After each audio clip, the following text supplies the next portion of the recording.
Hello, everyone, dear friends and colleagues. It's so great to have you join us here for this week's organized concert and seminar series.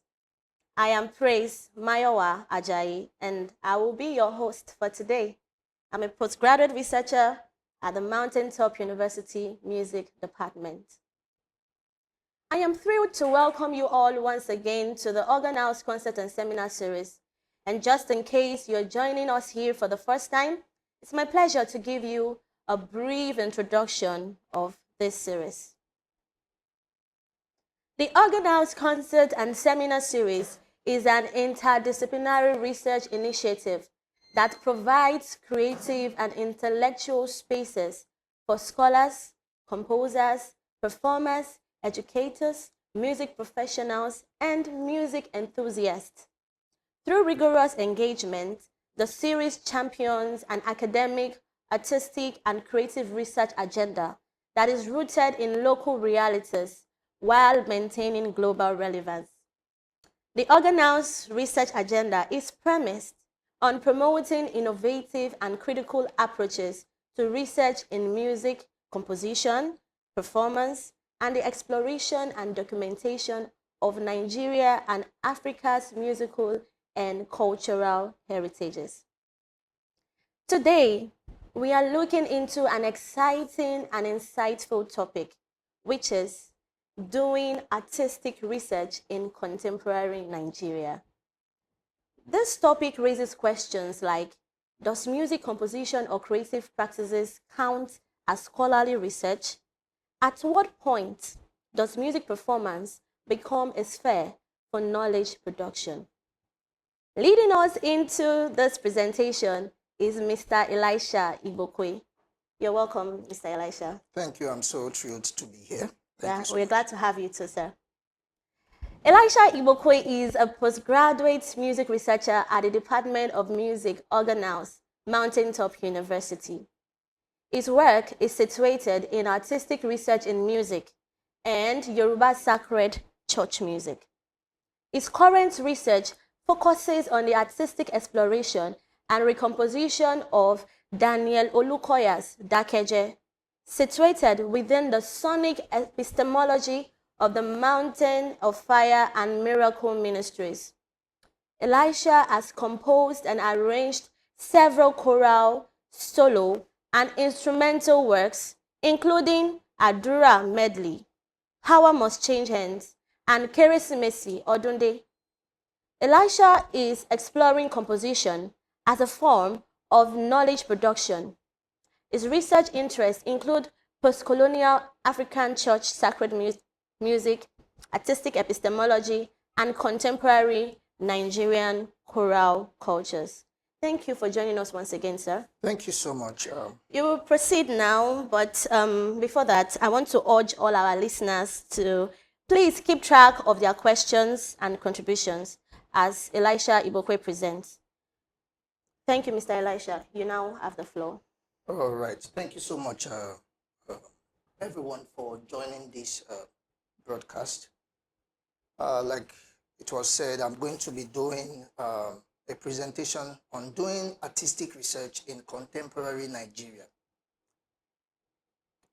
Artistic research is rooted in artistic practices, which is the making of art, the creative process, and the experience of art. In artistic research, the creative work, which is the composition, the performance, the improvisation, is not a mere illustration of theory, but an integral part of the inquiry. Every composition and performance tells a story shaped by the artist's experience and reflection. I start this presentation with interlinked theoretical foundations that has shaped my approach to artistic research. This is followed by a brief overview of discourse around artistic research in Nigeria music scholarship. I then present and discuss my approach to artistic research in Nigeria. Enk Bodov, his work was outlining some criteria for artistic research, which is contextualization, methodology, and enhancement of knowledge. By contextualization, it means that this involves positioning a work within social, artistic, and theoretical framework. Methodology concerns the soundness of the creative and analytical process of the work. And then the enhancement of knowledge, which is the third criterion, refers to the new insight or experiences the research provides. Also, Per Bodu concept of habitus, which is a system of durable disposition through which individuals perceive, act, and create within specific social and cultural context, was employed also. Furthermore, Miali's systems model of creativity, which describes the creativity as interaction between the person, which is the composer, the person putting forth the creative work, and then the field, which are the evaluators, the institution, the gatekeepers, and the domain, which is the cultural system. Creativity occurs, according to Mihaly, when a work is accepted as valuable by the field and incorporated into the domain, which in a way expands knowledge. These frameworks inform my approach to composition as a form of artistic research.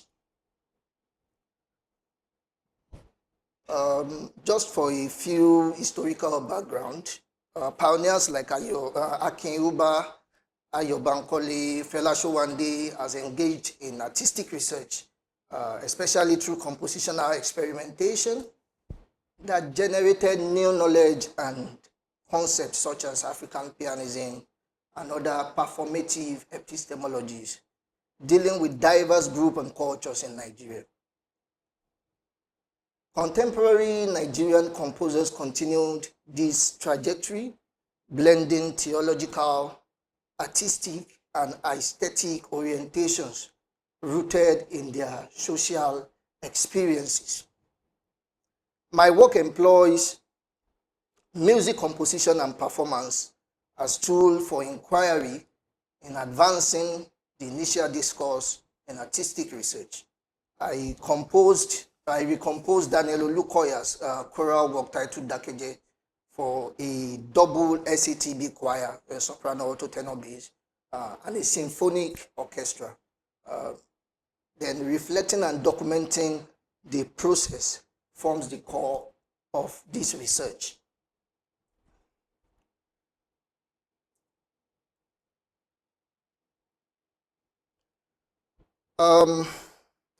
Composition involves organizing musical materials. Performance enacts it within time and space. And so in artistic research, the composer, the composition, the rehearsal, the performance, all form a part of the epistemology. My approach involves first the question, because it's a journey from question to knowledge. The research begins with a question or a problem or an inquiry. Okay, is there a problem on ground? How can we tackle it? And that is the way the research begins. Composition process is the next phase.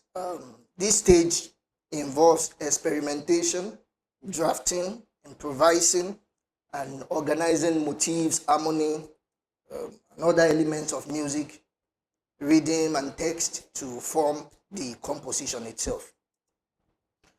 After the composition process has been finished, we move to the rehearsal and performance. This serves as testing ground where audience respond, performers engage, and then we look at the contextual fit, which provides data for reflection.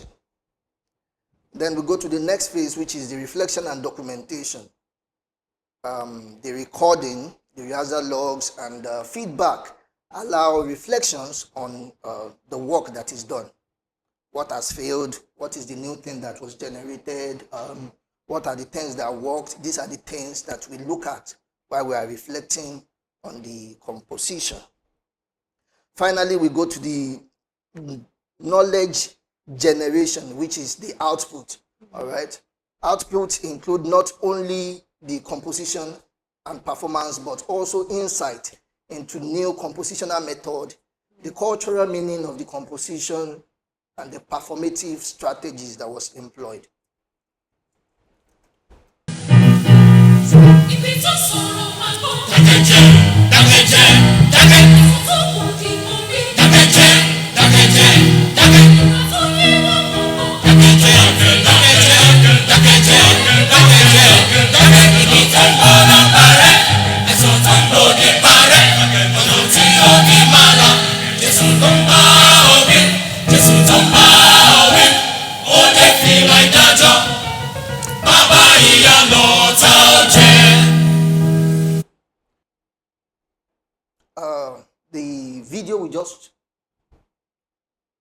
The video we just saw now is the original composition of Daniel Olukoya of the Dakeje. I take this Dakeje as a case to work on the recomposition and how it is an artistic research method. This recomposition arose from the need for an orchestral piece rooted in MFM's musical identity.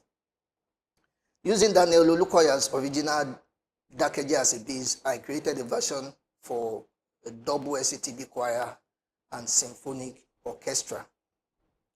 There was a need for the orchestra, a certain orchestra in MFM, to perform, and they needed a piece, an orchestral piece that is rooted in MFM's musical identity, and they asked if it can be created. And that was the origin of the recomposition of Dakeje. The work blends Western orchestral techniques with African idioms. The use of call and response, rhythmic augmentation, percussive vocalization, motivic development, octets, and so on. The music was structured in 10 sections, section A to J, and the use of Yoruba text was used in the composition. Dakeje simply means be quiet. This particular piece expresses MFM's, which is the Mountain of Fire and Miracles Ministry. It expresses MFM's theology of spiritual warfare, prayer, while locating Western orchestral players in the performative epistemology of post-colonial Nigerian church music.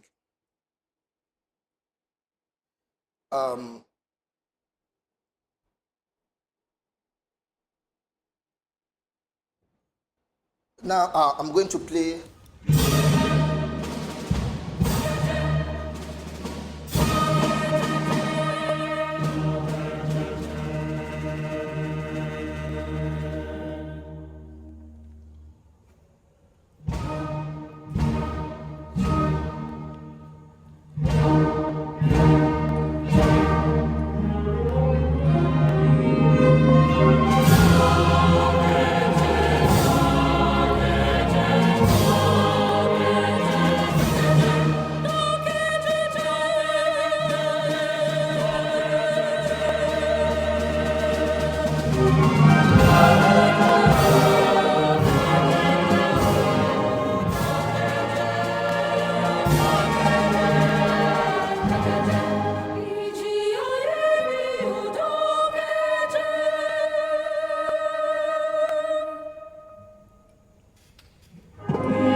Um,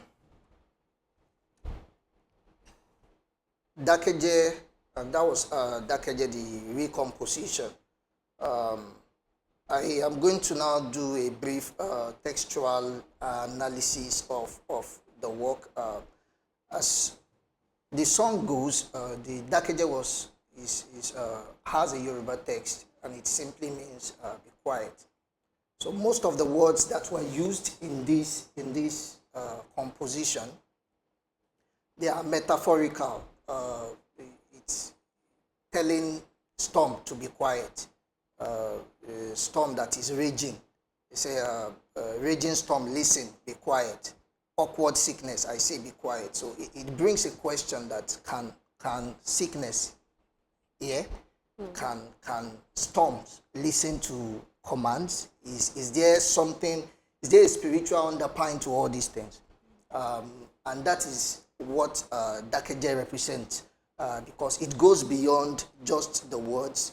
It engages spiritual atmospheres also. In an interview with the original composer, which is Dr. Olukoya, he shed some light on his knowledge and what brought about the song, which also informed my recomposition of the song. So the lyrics actually was talking. It was both combining biblical text and the situation of the composer at that time, because of the challenges, ministerial challenges he was facing, and that was what gave birth to the song at that time. So some of the things that I could get from the interview was the way the song ought to be addressed, the dynamics level, the intentionality to all the stresses and the articulations it must carry.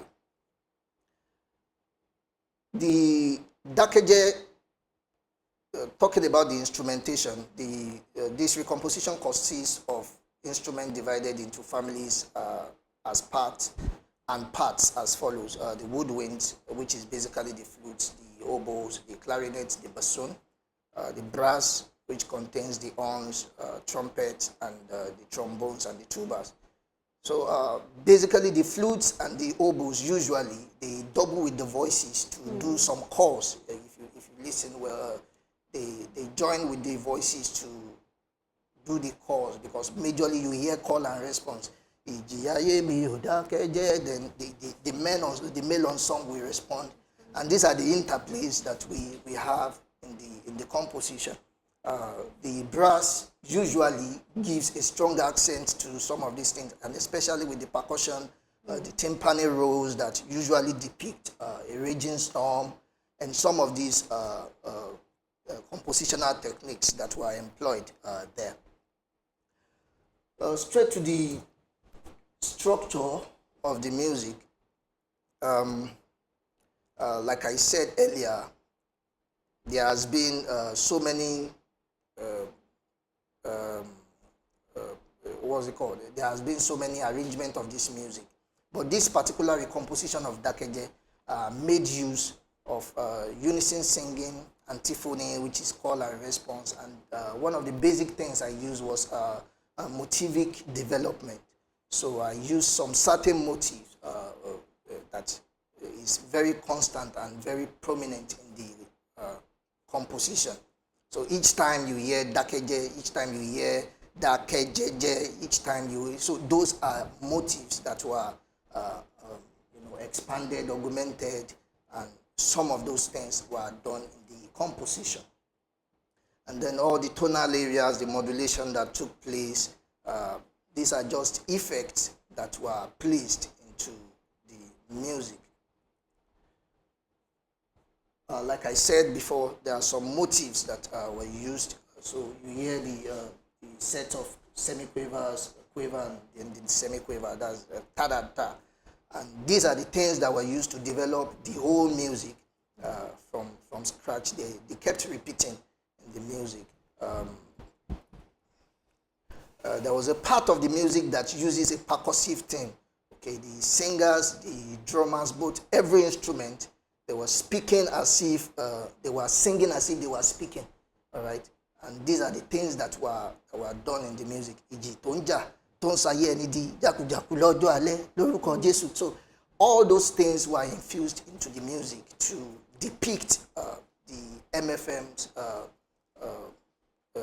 way of praying and deliverance and all this, their culture, the church culture. Also,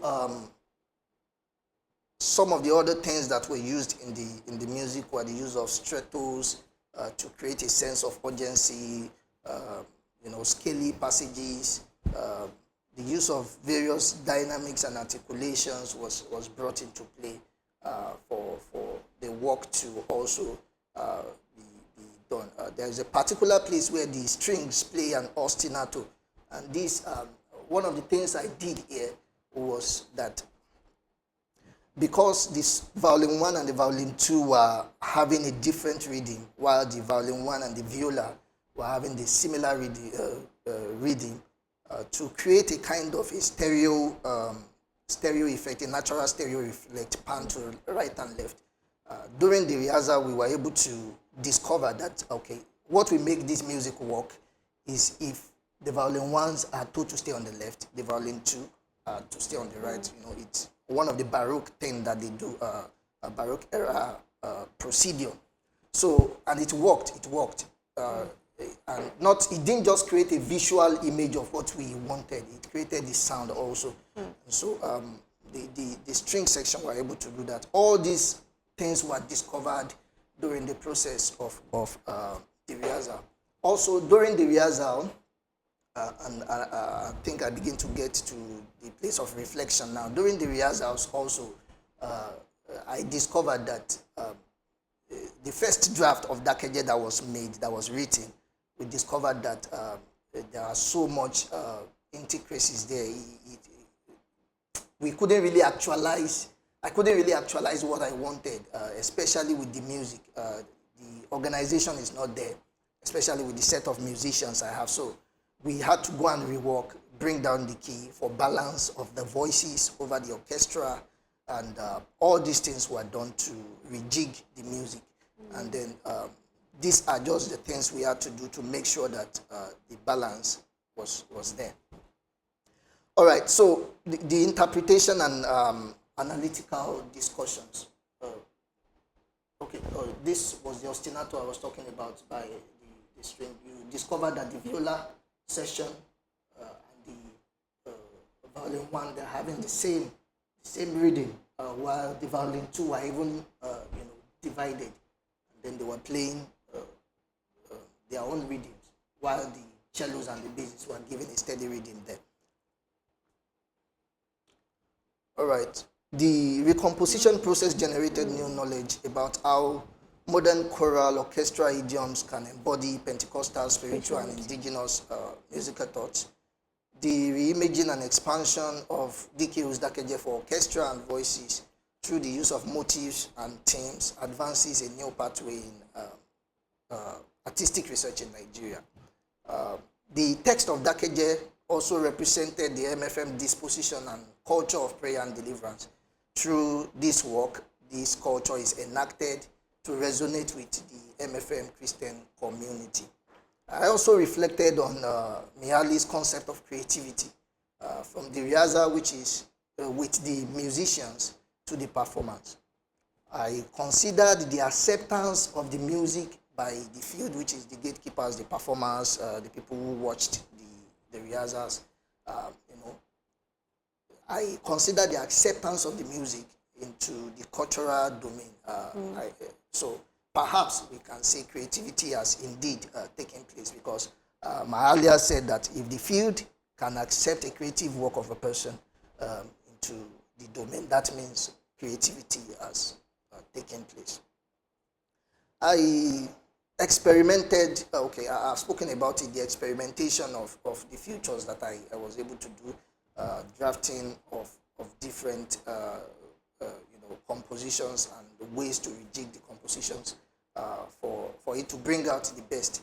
And then finally, drawing from the musical habitus of MFM, I was able to reimage a musical idea known to the community and expand it for another group of people, which is the orchestra right now, in the same habitus, such that they are able to perform it together.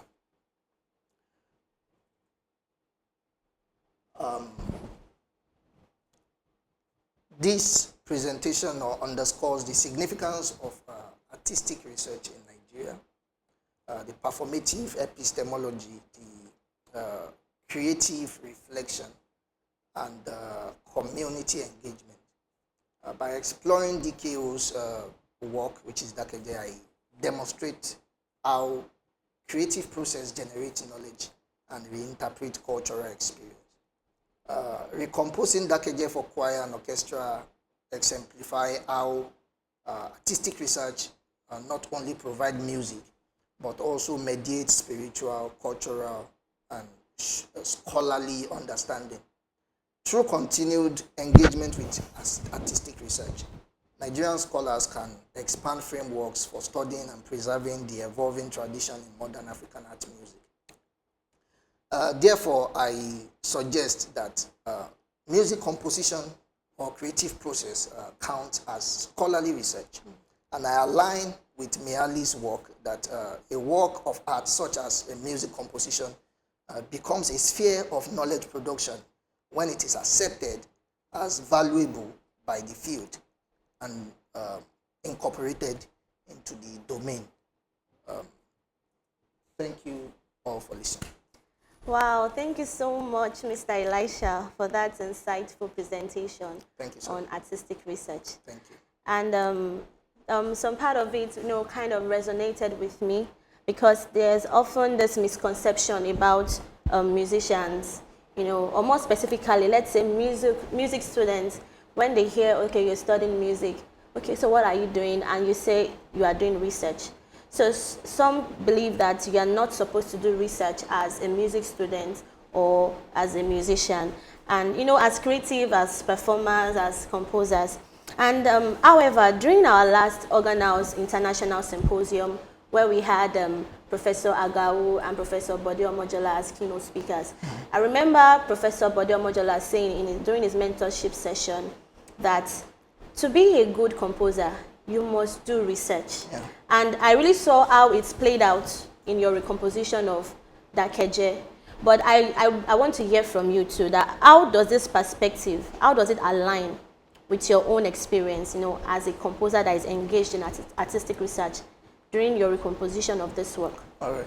Mm-hmm. So before I even ventured into the composition, I had to do some interview with some people who have worked on it in the past. Like I said, D.K. Olukoya had already composed the song, I think in 2004.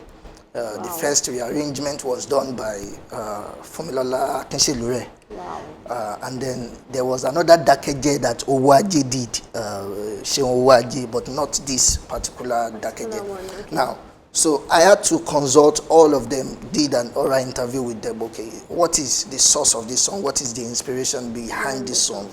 Okay, if I want to remake this song, especially to reimage it and expand it for orchestra, how can I do it in such a way that I will not defeat the purpose of the music? That's right. And though it was during those times that the composer, which is Dr. Lukoya, began to now give insights onto okay, this was what was happening, this is the way it ought to be, this is the spiritual underpinning, this is the academic side.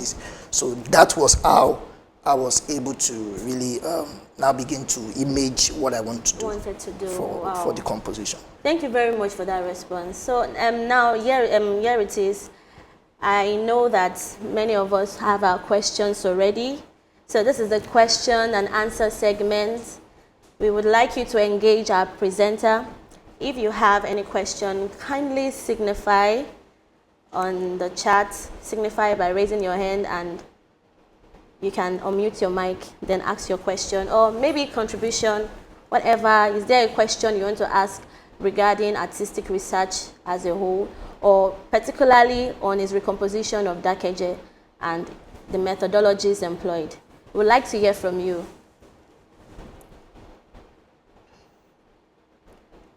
Okay, questions. Okay, we have a question already. We'll be waiting for others while I'm sorry, I might not get your titles right. I'm just calling the names from the way it is written here. So please, can we have Mr. Ayokumi Olaoluwa? Please, kindly unmute your mic, and we want to hear from you, whether it's a contribution or a question. You have the floor. Okay, thank you very much. Thank you very much. Well done, Mr. Raja, for this awesome arrangement. It really sounds symphonic. I love it so much. Well done. Well done. More inspiration. Yeah, my concern is about academics. Over the years, composition and performance are not rated as quality rating articles in Nigerian institutions, as far as I know. I discovered that no matter how elaborate you compose, no matter how great your work might be, it's not given the same. It's not counted. For example, aside, doing the arts, I believe that I'm just thinking that those who study music composition or performance and who let me say performs or compose music, that their works to their efforts should be given equal attention when it comes to rating, including promotion and all the likes in institutions. I'm just wondering why it's not like that in Nigeria. I don't know if you can shed light on that. Thank you very much. All right. Thank you for the question. I may not particularly be able to say why it is not recognized, but my own input is this. Composition cannot be done in isolation. There has to be some theories that are considered to it. There are every composition is a story, like I said, and if one can really get to write the stories, I think it will be accepted. There is a way we can infuse composition with history, compositions with because there is no way we talk about Baroque music that will not talk about Baroque era. There's no way we talk about some particular, for example, Nigerian art music. We will link it with some history because music is done in time and space. So it is important. So we cannot do music in isolation. And I feel that as composers, we should look beyond just writing this course and giving it for performance. And there should be an underpine to all these things that we do, a critical research. Okay, I'll give an example. I listened to some Ekiti songs, and then I felt like, okay, if I want to write an Ekiti song right now, what should I need to do? I had to do a little bit of research. How does Ekiti song sound? How is the harmony? How do they do it? What are the things that, how does the language affect the tonality and everything? So after I did my little research, I wrote a short composition, a Christmas carol with Ekiti tonality. And then I didn't stop there because I already wrote my harmony and everything sounds nice. No, I had to give it to an Ekiti person also that, okay, look at these lyrics. Does it sound Ekiti? The person gave me feedback. All these things are artistic research. You are there with the people. You are influencing the society. The society is influencing you. So and all these theories that we conjured concerning Bodu and some other things, these are the way it plays out. So at the end of the day, you will find out that when you now release the music to the society, it is acceptable because you have done all the things. So I believe that we are in the era of multidiscipline. We can don't stay on composition alone. We can actually diversify and do more than composition and still get our scholarly things written down. Yes. Wow. Thank you very much for that brilliant response. Mr. Ayokumi, I want to be sure if he has answered your question. Yes, he answered very well, and I believe what he said. But I'm looking away beyond that. Well, let me say that how it is. Sorry, we can't really hear you. Oh, sorry. I said he answered well. Yes, I believe what he said. I believe it was so much, and I do that recent. I do that at recent time because that's the way forward. Yes, Yeah. but it appears those in composition and performance have to do extra work compared to those in other areas in music. Yeah, because for example, some of our students say that I will supervise some composition and performance after learning their scores, rehearse, and whatever, perform, stage the concert. They still have to write, and those also writing composition Yeah. after now all you has said, they are very true. I believe in them expressly well. After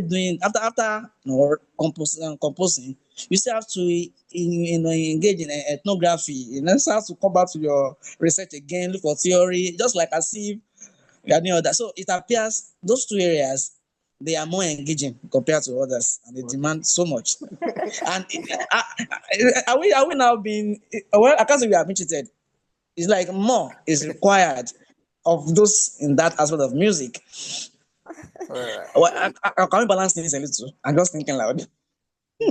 Well, I think it is what it is. I can't really say we are doing more work than another person. It won't be fair on other, what's it called, departments or whatever it is that they do, other options. But I feel, yes, we should just do the work, do the work and get our works out there. Whatever it is required of us to get the work out there, we do it, and then we change society.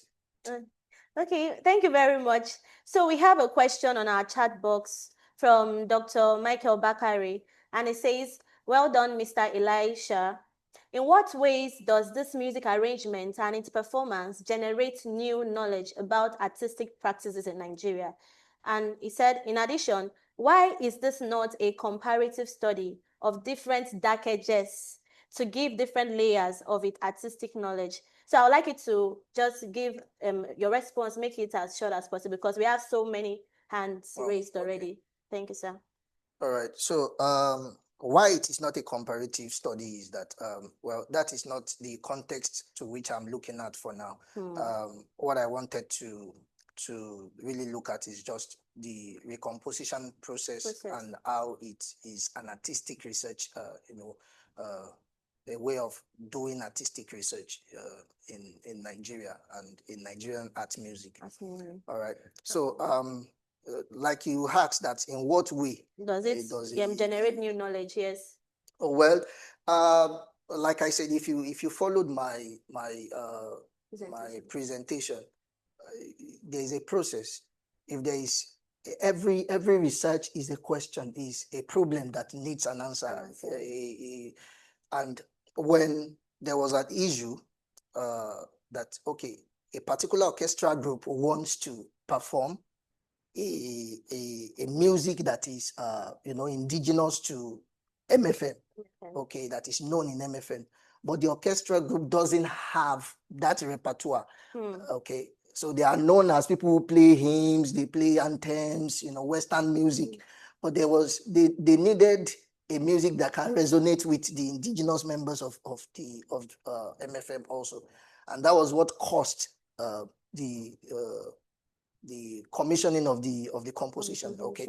Now, when the music was composed, if you followed my theoretical background also, I stated that this particular issue of Bourdieu's habitus and Mahali's concept of creativity, there has to be a way whereby the creative work you did, okay, is censored by a particular field, and when they can judge that, okay, you have done something that is good for the domain where you want to, really enact it, then creative work has been done. Has been done, You yes. have been able to Knowledge has been yes, produced. you have been able to produce a new knowledge Yeah. concerning that. So I feel, in a way, and that was my conclusion, that this is a form of artistic research. Wow, thank you very much for your response. So now we have Dr. Ayo Oluroti. Dr. Ayo, please, can you proceed? Can you unmute your mic and proceed with your question, sir? Great to have you. Okay, thank you very much. Thank you, Elisha, for this. I think I'm probably more interested in listening to the music from beginning to the end. The music comes across as very interesting and captivating, you know. But in fact, I have a lot of questions. I don't know where to start from. And I must tell you this. In recent times, I've been questioning this. Maybe we can even call it an elephant in the house. There's a lot of noise about artistic research all over the world, from Europe, you know, and I've been taking closer interest at the debates.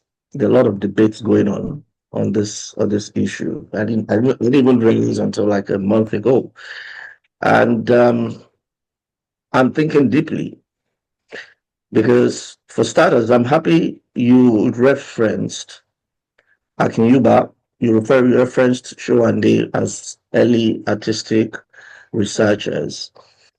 Um, Firstly, artistic research expression is probably, relatively newer, but the truth of the matter is that artistic research has always been part of art music right from the time of Bach. You know, in the last 40 years, I mean, let's face it, what do composers in academia do? We just don't use the expression artistic research. Over the 40 years, we say our research is practice based. We say our research is practice led. Practice based research is artistic research, and that's what all the Yuba, all of them have been doing. So it's like the world is making artistic research sound like something that just got from the sky, something that is just new. It's always been there. Let us face it. Admittedly, in our sphere, in Nigeria, Africa, we don't have degrees like DMA, doctor in musical arts, master in musical arts, as against, I mean, they have these things in America, and all they do is artistic research. Let's face it, and these things have been there for years. When you say you have a DMA in organ playing, in conducting, in composing, you are doing artistic research. So I have reservations about. I mean, I just think, I'm sorry to say this. I know Dr. already is here. I just think this artistic research thing is a way for musicologists and musicologists to get into the space of creativity without having the proper training to get into that space. I mean, that's the noise that is going on. And there's a lot of English, a lot of things that are, moving around. But this thing has always been part of us. Now, this is what I'm interested in. In this work, you see, I mean, stemming from what Dr. Bakari said, because that's the question. I'm like, what is the meat to this research? And what exactly is the new knowledge? At the beginning of your presentation, you mentioned that it appeared that you're saying new compositional methods, cultural meaning, strategies emerge as the new knowledge from this research work. I am interested in the new compositional techniques. I don't think you articulated that. So what is the new knowledge that this research has brought out? As you're telling us that you composed this thing differently. You did some research. I'm interested in what was the exact research beyond beyond the musicological. Now we're talking about the theoretical aspect. I mean, this is not thinking of composition as being as a theoretical exercise. I mean, there are other things that I can ask that's, where do I have the balance between composition, improvisation, arrangement in placing this work? But before I get to that, I'm interested in what research was done and where did it land us in terms of new compositional techniques? Okay, thank you, That's sir. my question. Thank you, sir. Mr. Elisha. All right, thank you, sir. For this particular music of Dakeje, what I've been able to do differently or bring to light, I will say that it's more of like an extension of what has been going on. Like you said, it's more of like a new input. The composition itself, it's supposed to be the new material that is injected into the society. So that is what I mean by it's more of like a new material that is available to as a repertoire to the needed needs of the people that asked for the music. So in my own way, that is my own interpretation of it is a new knowledge because it wasn't in existence before. So talking about methodology and some other things, yes, everything has always been in existence, and these are the raw materials used also for the recomposition of this work.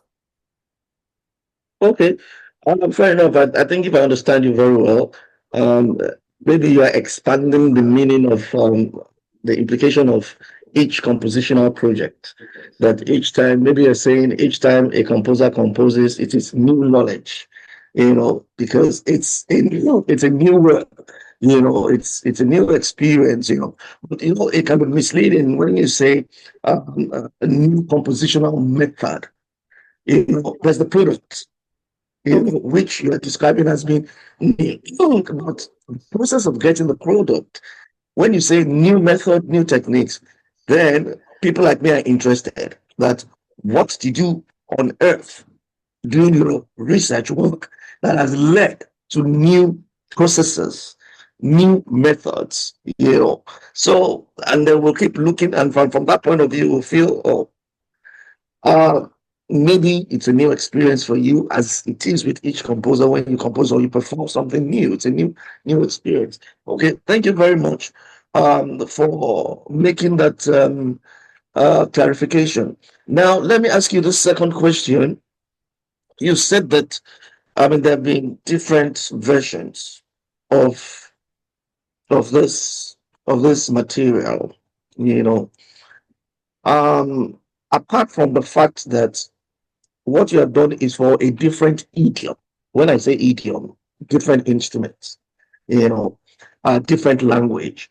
You've had probably other versions, maybe for uh, for voice and accompaniment, or for voice and drums or something. I mean, you have a different orchestration.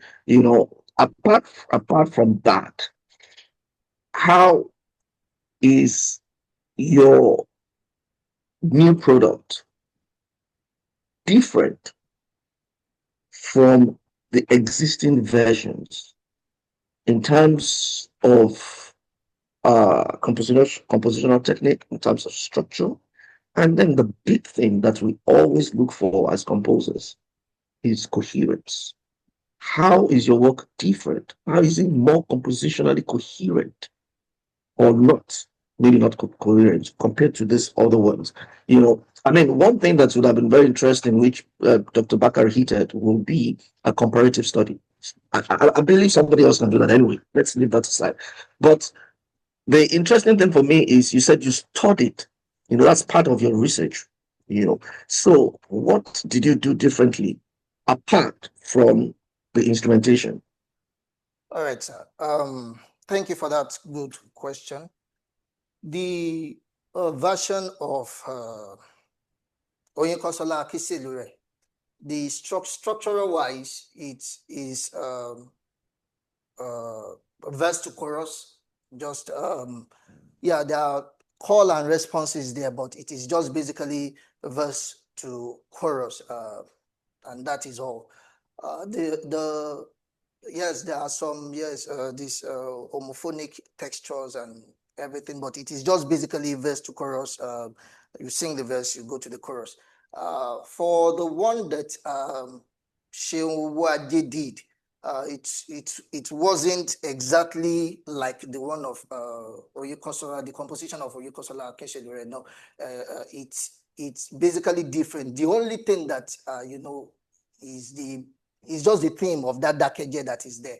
So there is nothing that is the same with the first one of the Dr. Lukoya's Dakeje and the one that Shehuwa did. But where I brought it all together was that the baseline of, or one of the baselines of this research is that there was a time in the choral group I belonged to that Dr. Lukoya said that the first version, that is the Oyinkansola Akinselure version, and the Seun version be merged together to create a medley.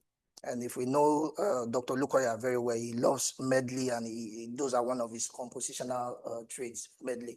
So I was part of the choral group who sang it. That was the first video I played. It was actually a merger of those two compositions. All right. So after I have observed those two compositions, I follow the true compose structure. Right. I did augmentations of rhythmic augmentations and some other things that I used there, as I highlighted in my presentation. So those are the things I did differently. The use of modulations and some other things that I used in the compositions. Those are the things that really made the difference in the existing version and these particular versions. Okay, thank you, Mr. Elisha. So before we proceed to the next questions, I would like us to check our chat box. We have the link to the Organelles Concert and Seminar Series YouTube channel. Kindly click on the link and subscribe for you to access our past recordings, and even this one, it's going to be uploaded later. So we have other question on our chat box. So Miss Lore, she said, I would like to ask about the challenges you encountered during the course of your research, and how were you able to overcome or face it? Thank you. Thank you. Yeah, every researcher has its challenges.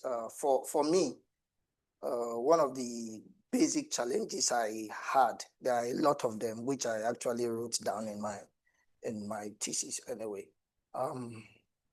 is the in the compositional phase, there are some problems we encounter, but the basic one are in the rehearsal and the performance stage. If you look at this Nigerian structure and the system we have, at times it may be difficult to gather orchestra and singers and to get them to rehearse to perform.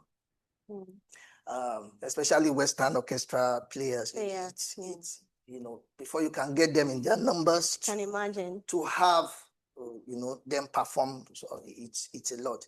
So the way I was able to overcome this challenge, because even while composing, I had to be checking, okay, which instruments are available, which instruments are not available, how can I get it?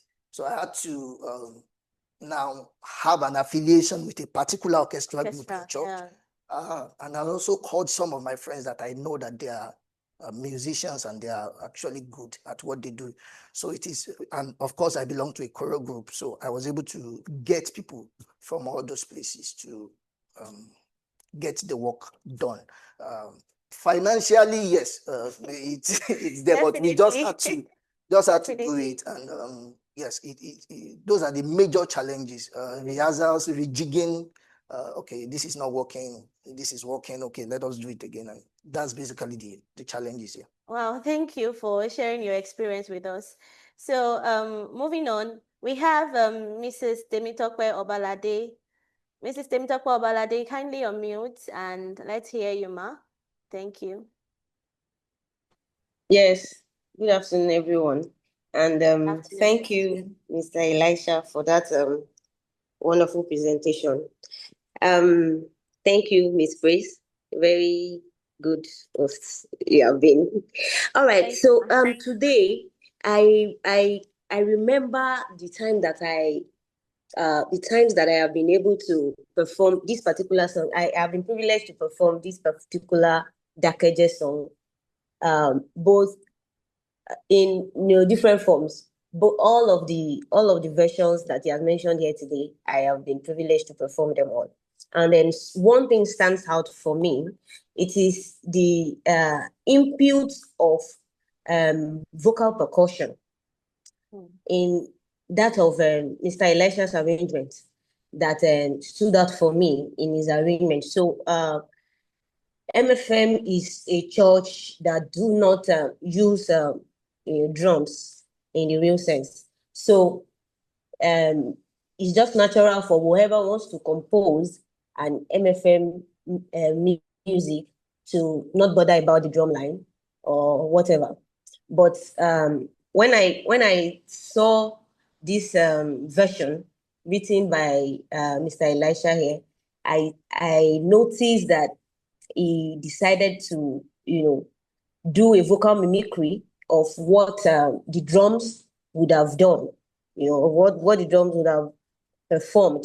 And for me, that was what stood out. And that is one of the things I would consider as an input to this particular. I know that this is a style that, of course, have been in existence out there, but in the context of the MFM habitat, there's nothing like that. People don't, in fact, so most times people are very careful not to do stuff like that. But it was not just imputed into the music. It was performed very beautifully. Yeah. Yeah, as a prayer. So it is like trying to do things that have not been in existence in a way that it will be acceptable. Yes, prayer is a generally acceptable thing in the church. And because of the way it was being put as a prayer, everybody generally just accepts it. And in fact, looks forward to that part of the music. So this is a form of commendation. Well done, Mr. Elisha, for that geniusity. Yeah. And secondly, I want to ask a question to I want to ask that when you were revoicing this music for the orchestra, did you have any time that your artistic intuition clashed with your scholarly research? Sometimes when you go to the field, for those of us who are ethnomusicologists, you have something in your mind that like a preset knowledge that this is how things are being done. And then you get there, you see a clash, something very different from what you have in mind. So as a composer, did you ever get to a point in this work that you had a clash between, what I want to write and what I have to write, or what is going on and what should have been? Yes, of course. First of all, I want to thank you for bringing that to light, the percussive area. Thank you for that. We couldn't play it to that point, but thank you for shedding more light on that. Concerning your question, especially while interviewing the general overseer of MFM concerning the song, it was a phone interview anyway. I was asking him concerning, okay, what kind of dynamics? Because while it was the first video I played, if you look at it very well, it was loud throughout. Yes. It does so that is his stance. Is a prayer stance for him. There is no P, MP, MF. No, there is nothing like that. So I was asking him that Dakeje song should have a place where there will be a place where the song will at least Dakeje or be silent. And but it was like each time you want to say that Dakeje, shout it like a prayer. Because it's it's metaphorical, and for him it is not just a musical exercise. Now it is something that resonates with the ideologies of MFM and so on. So when it got to that point, I had to find a way to consider some of the things he said, at least because like I said, these are the gatekeepers. These are the people we say they are part of the people that can say, okay, these compositions is what performing in the church or not, because if it is the one that they are part of the people that will determine that.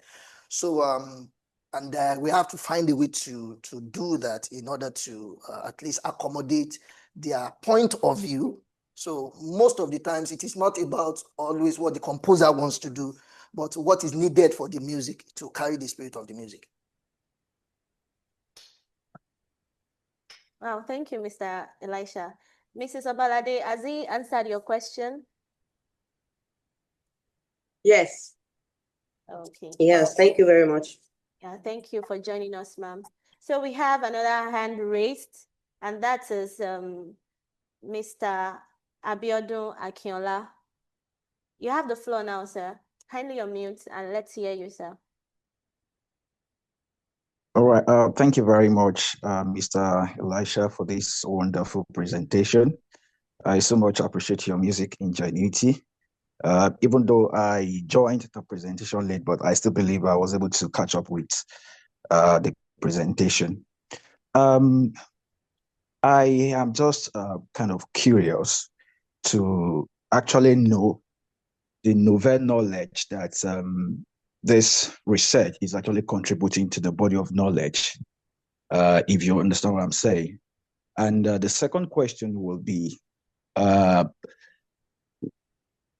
in terms of the nomenclature that is actually used here, recomposition and recomposition. So I'm just wondering, at what point in time do you think we can draw the line between recomposition and reharmonization or rearrangement? Or let me put it this way, do you think it is better to call this a rearrangement or a recomposition as it is? Thank you. Thank you, sir. In my own view, there's a slight difference between a recomposition and a rearrangement. Like I would say, in my own view, a rearrangement basically builds on the original work. Okay, it can expand it. It can do. It can change the harmony. It can change, but you will know that this is the particular work it is centered on. For a recomposition, so the basic structure of a what's it called, of a rearrangement is there. I could play I don't have the video, but there was a particular at I think 2015 or 2016, I'm not sure now. There was a performance of this at Unilag. It's online, but I can't just lay my hands on it now. It is still this Dakeje. Now, it was sung, all the criteria of Dike Olukoya's composition was there, but they didn't follow the score. They sang it in their own way. They changed the harmony in some places, added some other, but you would know that it is still the same music. But for a recomposition, I feel that majorly it changes in forms of structure, texture. It changes in a lot of ways. Although the theme is still there, some of the theme is still there, but there is a lot of addition a lot of materials added to the music in my own way. So calling it a rearrangement, I will not want to use that. Anyway, it's subjected to people's view, but I would not want to call it a rearrangement. I would want to call it a recomposition. For your first question, what is the novel thing in the composition? Well, it's part of the question that has been asked since. Well, what is new there? What is the new thing? Well, for a researcher as me, it is answering to a particular question. There's a problem, and then you used your research, you use your artwork to give an answer to that problem. That's to me. That it doesn't have to be like a new thing is established, a new structure is established, it's fugue, it's this or no. That doesn't have to be novel to me. To me, if there is a question, if there is a problem on ground, and you are able to produce an artwork to give an answer to that, that is novel. If you are able to, okay, there is a problem of HIV/AIDS in South Africa, a scholar wrote a play in order to sensitize people concerning that particular HIV, scenario that is going on. It doesn't have to, everybody can write a play, but his own play gave an answer to that particular situation. And to that situation, that is novel. So that is what I do. Wow, thank you for your brilliant response. I hope he has been able to respond to you, Mr. Akinola. Okay, so we have another hand raised. Miss Modupe Igekachi, you have the floor now. Thank you very much. Good afternoon, everyone, listeners. Miss Praise, thank you so much for handling this conversation very professionally. You look amazing.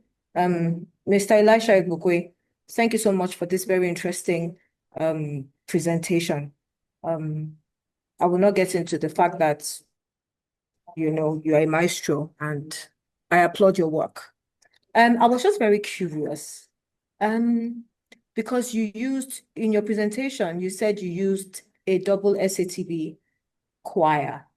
And I wanted to understand what informed that decision.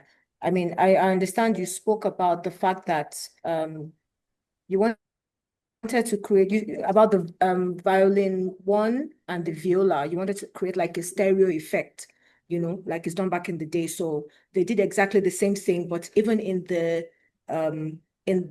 sitting arrangement, you let them sit on either side, right? Just to create that stereo effect. So what informed your decision to use a double SATB choir? Did they do two different things, or I don't know? I was just curious. I just wanted to find out. Then number two, there are many young scholars that would want to do what you're doing. Do you have any pointers for them, right? Do you have any, what would you advise them to do? You talked about some of the challenges you faced. Can you just talk a bit more on that and how you'll advise them to just go about doing this artistic research, if they want to dabble into it? Thank you very much. All right. Thank you so much, Tupege, for those questions. I want to say firstly, concerning your first question, the double choir 1, choir 2. For me to be able to achieve some of the things I want to in the music, both harmonically and rhythmically, I need to split the choir into two. Because when the choir is doing, you want to create a sense of urgency in the music. So they have to, and you want to consider the harmonic structure also to make it work. So I think those are the things that made me to, at different points.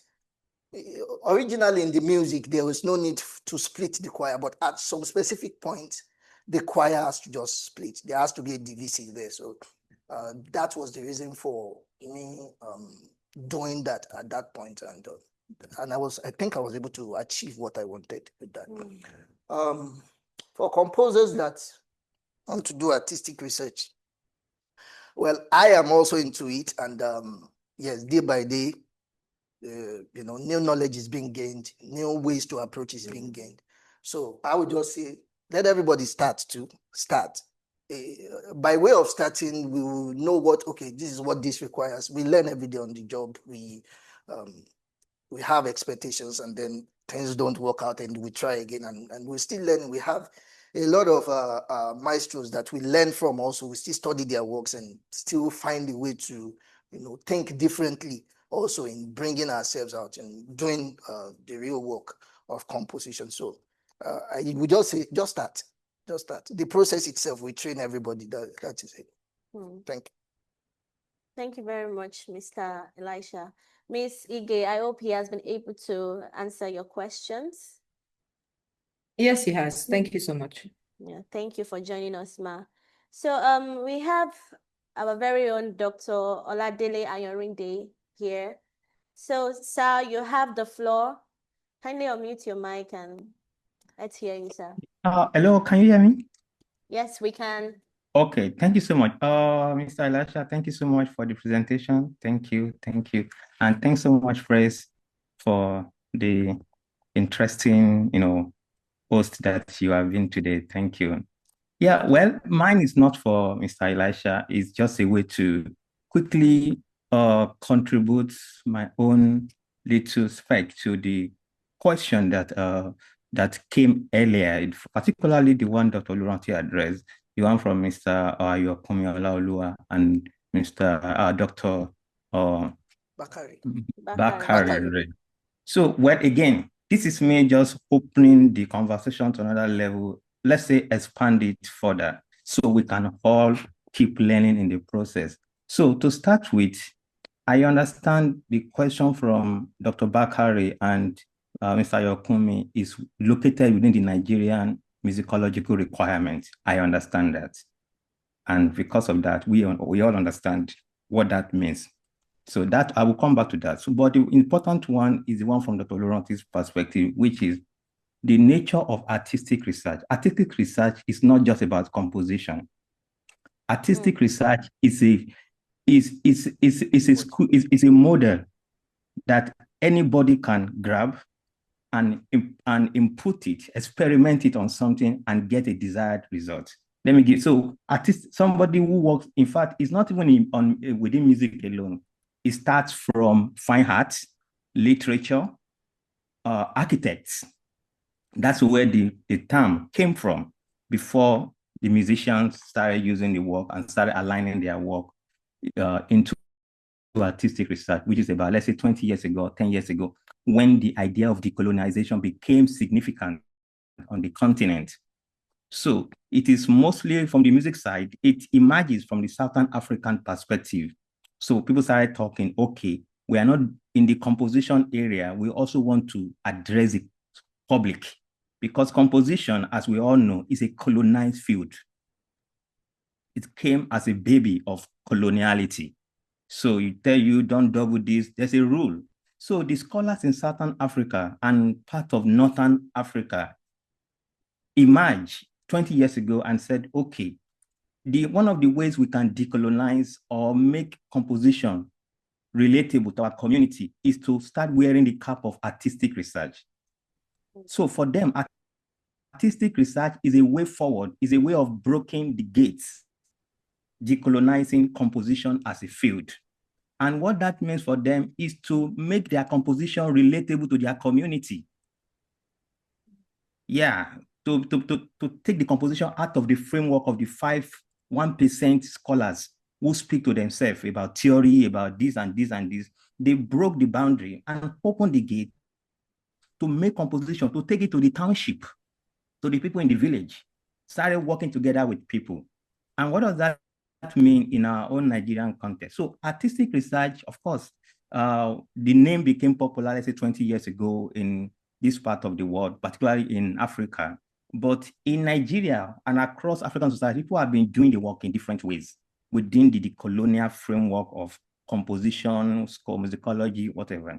Yeah, but recently, people started using artistic research. It became the lifeline of creative entry into scholarship and the creative and scholarly entry into creativity. So a scholar can now decide to go to Ghana and study drumming culture, learning with them apprenticeship, and writing about his own creation with the community. That's artistic research. I played tuba and I created this and this and this. The same, I can decide I can go to Egypt to study the jazz culture in Egypt. I can do layers of transcriptions. I might not be a jazz, I might not be a composer, but I can do the transcription and provide scholarly explanation that will resonate with people on the streets about their culture. These are the entries or preambles to artistic research. So in other words, artistic research is not about composition. It's not about chord 1 to 4, the theory of composition. No, it's about making those theories relatable to people. It's about making the rules of composition relatable to people who the composition is meant for. So in doing that, one of the ways that people have acknowledged of sharing such knowledge is scholarly stage, like what we are doing today. Because what Mr. Elisha is doing today, all of us are not going to be privileged to see the performance every time. But what he's doing today is explaining this process. So anybody who sees this recording can pick it up and advance from this knowledge. That is one of the premises of artistic research. So then the elephant in the room, as the Tolerantis explain it, is the idea of writing, which is a ticket in scholarly work. Writing is key. It is a visa if anyone wants to stay in this field. Even as a composer, we want to work in university, because it is the economy. We haven't found any way to escape it. Maybe they will find one tomorrow. Even the person plays the organ, whatever, they still need to write about what they do. And that is where artistic research becomes a decolonial method. Not only to decolonize the Western epistemology, but to also empower people to be relevant to their community. Because now, through artistic research, an organist can stand one day and say, look, I want to explain how I play dundun drum with the pedal. And he can take that explanation through his own knowledge of either performance or theory or whatever. He can now conceptualize and frame it in a way that everybody will understand. Formally, we don't have that. It is composers speaking to themselves about chord 4, about Italian cysts. It is when the term became significant on the continent that common people started understanding what the composers are talking about. Yeah. So people started attending seminars, listening to pianists, listening to composers, talking about their composition. For instance, one of our big brother, Brendan, I can't remember his name now, he's South African, who wrote about Mandela, who wrote about Mandela's wife. So these are the processes. They went into the township to collect stories of oppression, and set it to music and take the music back to the community. For many years, I worked with the Cape Town Opera, doing this same work artistically with them, going to the community, collecting stories, working with composers. So it is a way, it is opening for the composers, performers to enter into public conversation. Formerly, they were not there. They were speaking to themselves. So that is the essence. Now, in Nigerian context, I don't know, on a normal day, before you can even become an artistic research, you will have had the primary training in your field. If you are a composer, you will have been trained as a composer. You know all the theory, all the intricacies. So by the time you are doing artistic research, you can now apply those methods from a scholarly perspective. So artistic research does not take away your primary training as a composer, as a pianist, as a jazz person, as a performer, as whatever you do. It does not take it away. It is just an advanced model of communicating technicalities to the common people, like what Elisha has done today to us, telling us, okay, why he did this, why that. Yeah, the essence is to be able to relate technicalities to the public, to make it available. That is where it's a decolonial method. That is where it comes into place. Then It does not stop you from learning the history or the culture of composition. No. So it is when you have learned the compositional theory and everything, you can now choose to focus on areas you want to be focusing on through artistic research. It's a means to reach people. So if you want to do artistic research, you can still become the best. You can still publish in the Nigerian context. All you need to do is to learn how to write and how to present, like what Elisha has done today. A composition does not become a scholarship by itself. It is when you wear the cap of a composer scholar, like what Elisha has done today. That's when it will be understood, validated by the academia for promotion. I'm talking within the Nigerian context now. So we still need to learn to write, learn the foundational premise of our field. You can be a performer, you need to be a good performer, train with experts. You want to be a composer, you need to train with the experts, learn all the intricacies before you can now start and learning how to write also. So if you have studied from a place like MTU, for instance, you will have learned how to write, you will have done exercises that will help you in your own field before even talking about artistic research. So that is it. So it's about training. It's not about after you have PhD that you want to be doing a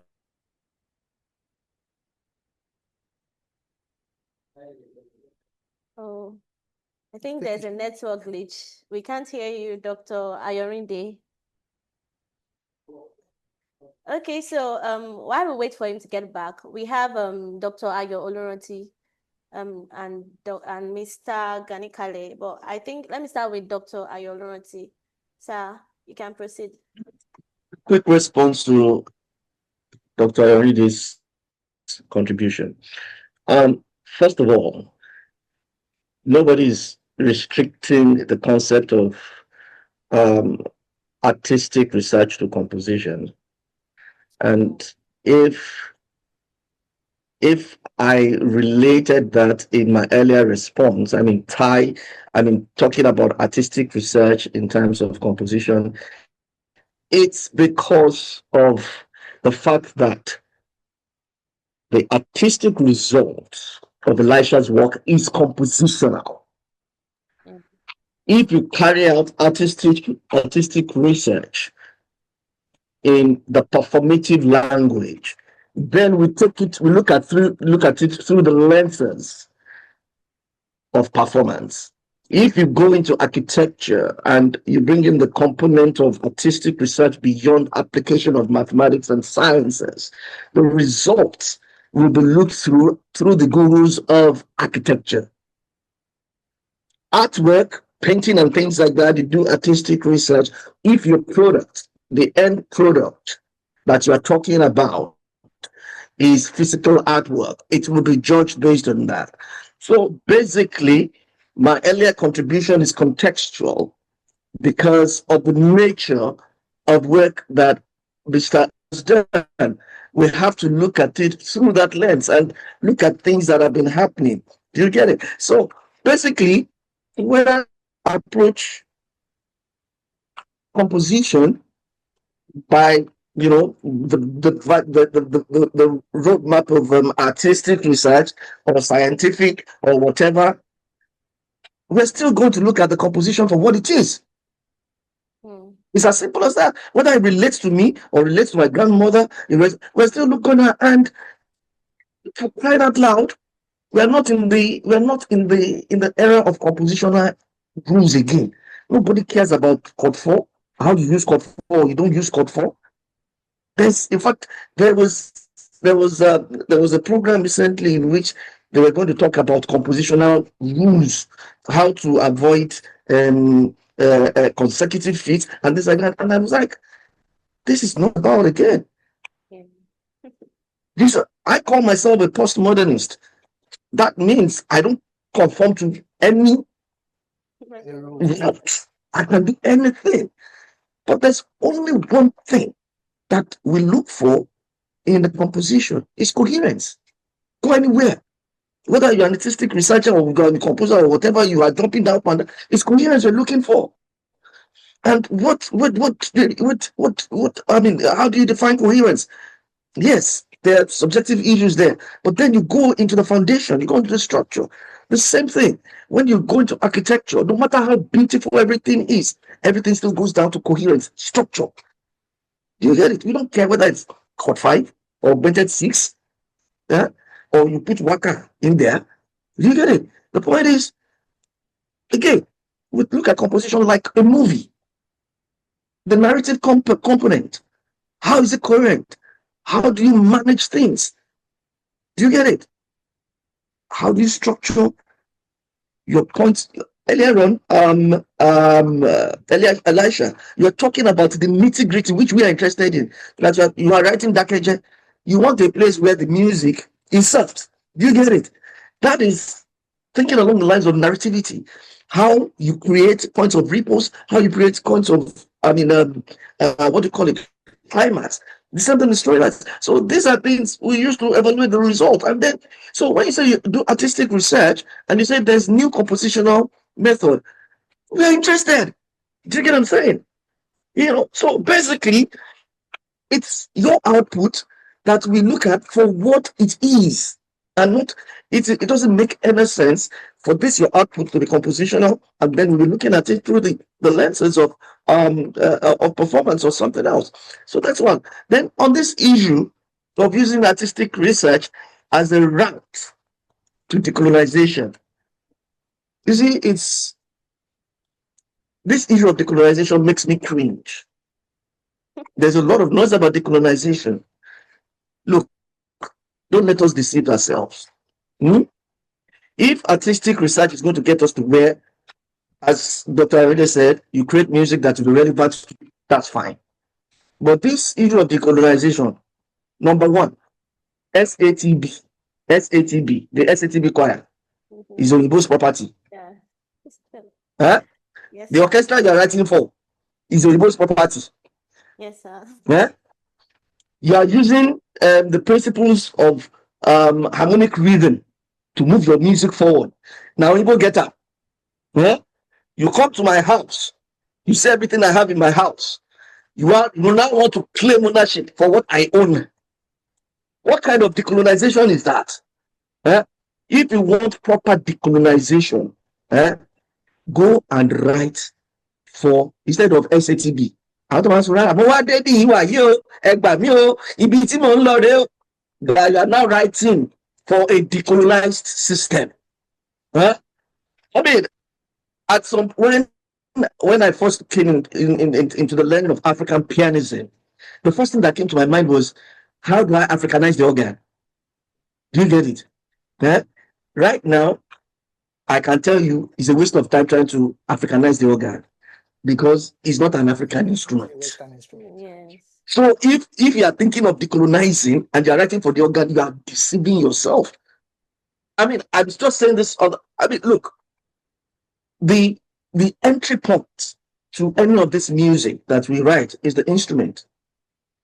Is the instrument. On the piano, you can't write for more than 88 keys. Do you get it? Those 88 keys, equal temperament, grew out of a system. That system is not African. So it's very theoretical, it's very deep.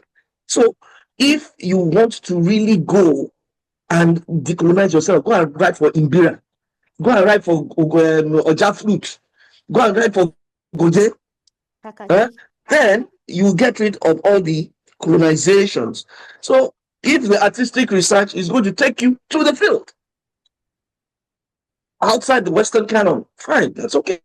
So these are highly contestable matters. It's just that some of us are so weary of the big drama musicology is throwing at us, confusing us, and we don't even know where we belong to again. Maybe we should start even having this seminar in Yoruba self. Thank you very much. Thank you very much, Dr. Ayolorati. Thank you so much. So we'll be running off soon, but we'd like to have Mr. Ganekale. Mr. Ganekale, kindly make it brief. We are running out of time. Thank you, sir. You can unmute your mic. I am going to try, but making it brief is going to be a lot of effort here. Anyway, I'll try my best. Good afternoon. Thank you very much. Unfortunately, let me start by saying I wasn't able to listen to your presentation. I was only able to put piece things together from the past 4 contributors or so. And I'm so grateful that I had all that. So I believe your presentation is quite rich. But from what I've had so far, I would like to ask from a position not just of scholarship, but of active decolonial cultural practice. I had somebody mention about the issue of percussions, which is absent in the practice in MFM, and how you kind of brought it in musically and stuff. Now, in Nigerian church and academic spaces, MFM that we mentioned being a very strong example, innovation is often accepted when framed as spiritually safe or liturgically familiar. In your process, did you ever, excuse me, did you ever feel that what you artistically knew was right was being silently policed by what is deemed institutionally acceptable? And a deeper extension of that, do you sense that this generation is still subconsciously composing for approval rather than composing from agency? Because from a decolonial standpoint, that distinction is very, very critical. And are we truly generating new knowledge, or are we still negotiating permission? And if I may widen the frame just slightly, just before I stop, not in disagreement, but in necessary provocation, yeah? My own practice is rooted in living indigenous epistemology, not only formal composition training. Okay, so in many of our tradition, knowledge is not applied after training. Knowledge is discovered through performance itself. So my question is, must artistic research in Nigeria always follow the Western prerequisite of formal training first and then research later? Or can research be the site of emergence, especially when working with indigenous custodians whose knowledge was never written before it was embodied? In other words, is legitimacy still being unconsciously tied to Western academic sequencing? Or can we finally allow research that does not come after mastery, but produce new mastery as it unfolds? Let me not flog it too much. There's a lot I would have liked to, but let me just stop it there for now. All right. Thank you for that question. That was a lot of ideas that you were throwing at me at a time, but I will just try and say this. Yes, it is important that we allow the field, the study itself, to take precedence over some of these established institutions that we have, like we call them the gatekeepers who keep. For example, in the context of MFM, there are some things that are permitted, there are some things that are not permitted. But in the context of this research, because the research itself originated from a need of the particular niche of the community. So even while you are writing, you have to consider everything that will make it acceptable in that particular niche. Because if you do anything outside of that, then it doesn't scale through the gatekeeper. The purpose of the research itself is defeated. And that is why it is just contextual. It depends on the scenario. It depends on the need, the problem on ground. It depends on the context. So I believe that it is all these things that comes together to allow an artistic researcher to really do his job the way he ought to. So I think we can wear different caps at any time. When it is time for you to blend in, you do that. When it is time for you to actually produce a work that investigates some other things, you can do that also to establish your thought. But for the purpose of this particular research, I think what was needed for the research was what was done. Thank you, sir. I don't know if I have answered your question. Yeah, to a point. I think what I'm trying to do here really is to throw the challenge out to professors and tutors. I am very happy with Dr. Ayo Olarinde and Ayo Oluranti's contribution, but I just felt that this aspect that I've thrown in is something that all of us, including those who haven't contributed but have the political academic power in Nigeria, needs to really look into. And when we do this presentation, we need to always think in terms of epistemic decolonization.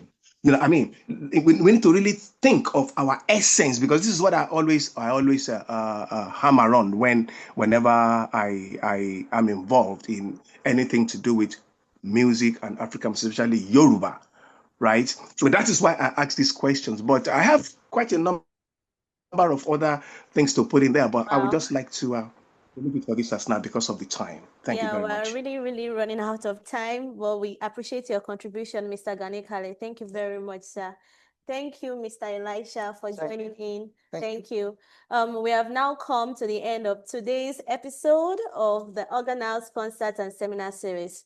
On behalf of the Organelles team, I would like to sincerely appreciate our presenter, Mr. Elisha Igbokwe, for his insightful presentation, and to our wonderful audience for your active participation and thoughtful contribution.